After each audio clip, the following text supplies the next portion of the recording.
Olympic পতাকার 5টি বৃত্ত কিসের প্রতীক ও কোন রং কোন মহাদেশের জন্য তা জানতে একটা লাইক দিয়ে ভিডিওটি শেষ পর্যন্ত দেখতে থাকুন। রিংসগুলি হলো সাদা পটভূমির উপর অবস্থিত। হলুদ রঙের রিংটি এশিয়া মহাদেশকে নির্দেশ করছে এবং নীল রঙের রিংসটি ইউরোপ মহাদেশকে নির্দেশ করছে। অন্যদিকে কালো রঙের রিংসটি আফ্রিকা মহাদেশকে নির্দেশ করছে আর লাল রঙের রিংসটি আমেরিকা মহাদেশকে নির্দেশ করছে এবং সর্বশেষ সবুজ রঙের রিংটি ওশেনিয়া মহাদেশকে নির্দেশ করছে। 5টি পরস্পর আলিঙ্গনবদ্ধ চাকতি বা রিং, যা অলিম্পিক্স রিং নামে অধিক পরিচিত। চিহ্নটি 1912 সালের দে কোবার্টিন তৈরি করেন। প্রচলিত কথা অনুসারে তিনি এশিয়া, আফ্রিকা, অস্ট্রেলিয়া ও ইউরোপ এই 5টি মহাদেশকে একই সাথে দেখিয়েছেন এই চিহ্নে।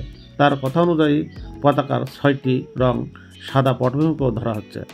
অংশীদারি সমস্ত দেশকে দেখায়। প্রাথমিক ভূমিকায় কোবার্টিন অলিম্পিকের আগস্ট 1912 সালের সংস্কারে লিখেছেন,